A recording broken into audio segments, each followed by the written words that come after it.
උඩවලව ජලාශයෙන් දින දෙකක් තුළ රුපියල් කෝටියකට අධික වාර්තාගත මිරිදිය මත්ස්‍ය අස්වැන්නක්.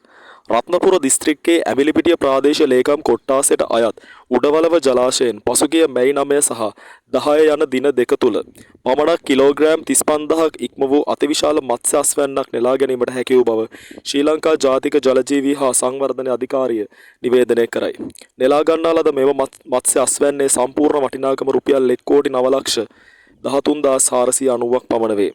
බලංගොඩ ඇතුළු උඩවලව ජලාශයේ ඉහළ පෝෂක ප්‍රදේශවලට ඇදහැළුණු අධික වර්ෂාවත් සමග වලවේ ගඟේ ජල මට්ටම ඉහළ යාම හේතුව මෙම වාර්තාගත අස්වැන්න ලැබීමට ප්‍රධාන හේතුව වී ඇත.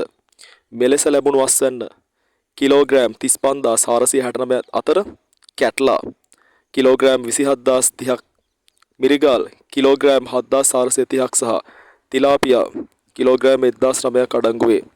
මෙම මත්ස්‍ය අස්වැන්නෙන් සැලකිය යුතු තොගයක් කරවල නිෂ්පාදනය සඳහා මේගමුව ප්‍රදේශ වෙත යැවීමට පියවරගෙන ඇත. මෙමගින් ප්‍රදේශයේ දීවර කාර්මිකයන් 310 දෙනෙකුට සෘජු ආර්ථික ප්‍රතිලාභ හිමි වූ අතර තවත් පුද්ගලයන් 1650කට පමණ වක්‍ර රැකියා අවස්ථා උදා විය. අඩු මුදලකට ගුණාත්මක සහ නැවුම් මිරිදිය මසුන් පාරිභෝගිකයාට ලබා දීමට හැකියවීමත් ප්‍රදේශයේ ජනතාවගේ ප්‍රෝටීන අවශ්‍යතාවය සපුරාලීමටත් මෙමගින් මනා පිටුවහලක් ලැබුණි. මිරිදිය දීවර කර්මාන්තය තවදුරටත් ප්‍රවර්ධනය කිරීමේ අරමුණින් මෙම වසර තුළදී මුළුමනින්ම උඩවලව ජලාශය තුළ මිරිදිය මත්ස්‍ය පැටවුන් ලක්ෂ 24ක් තැන්පත් කිරීමට ශ්‍රී ලංකා ජාතික ජලජීවී වගා සංවර්ධන අධිකාරිය සැලසුම් කර ඇත.